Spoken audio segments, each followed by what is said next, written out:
বিসমিল্লাহির রহমানির রহিম। এই মুহূর্তে যারা দেশ এবং দেশের বাইরে যে সকল ভাই বোন বন্ধুগণ এই ভিডিওটা দেখছেন, তাদের সবাইকে জানাই সালাম, শুভেচ্ছা, অভিনন্দন। প্রিয় ভাই ও বোনেরা, আজকে এমন একটা বিষয় নিয়ে কথা বলবো আপনাদের সামনে, যেটা হয়তো আপনারা সবাই জানেন, সবাই চেনেন। পিনাকি ভট্টাচার্য। এই পিনাকি ভট্টাচার্যকে নিয়ে আমি দুইটা বিষয় একটু কথা বলতে চাই।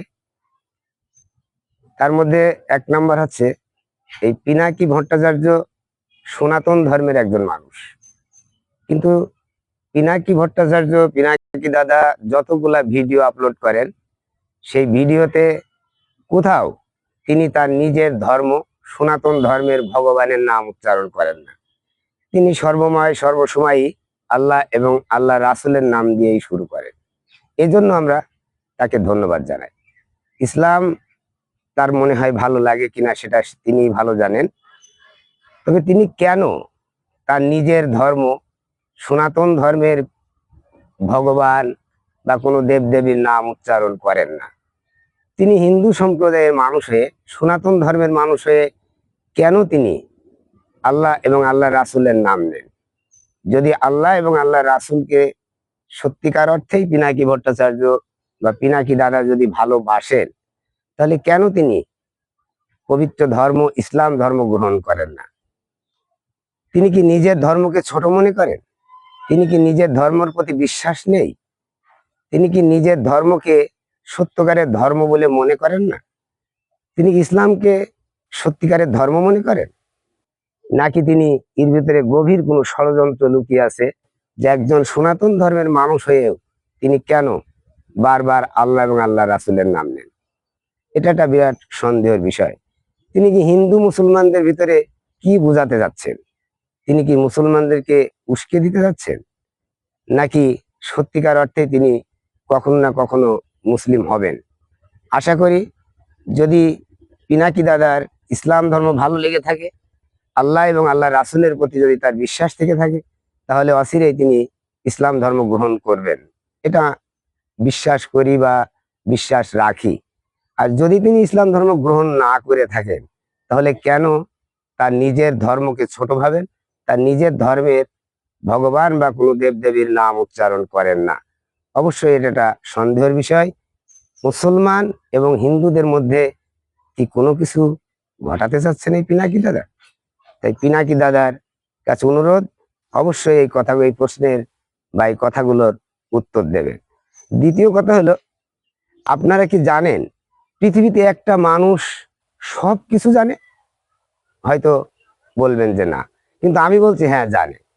তিনি হলেন পিনাকি ভট্টাচার্য। বাংলা একটা প্রবাদ শুনি, সব জানতা শমশের।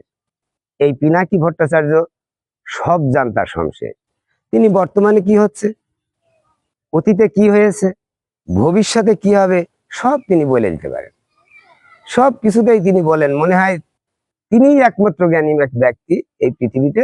তার মতো আর জ্ঞানী ব্যক্তি এই পৃথিবীতে নেই, এবং আর কেউ জানে না যেটা পিনাকি জানে। সর্বময়, সর্ব বিষয়, সব কিছুতেই তিনি জানেন, তিনি তার ব্যাখ্যা দেন।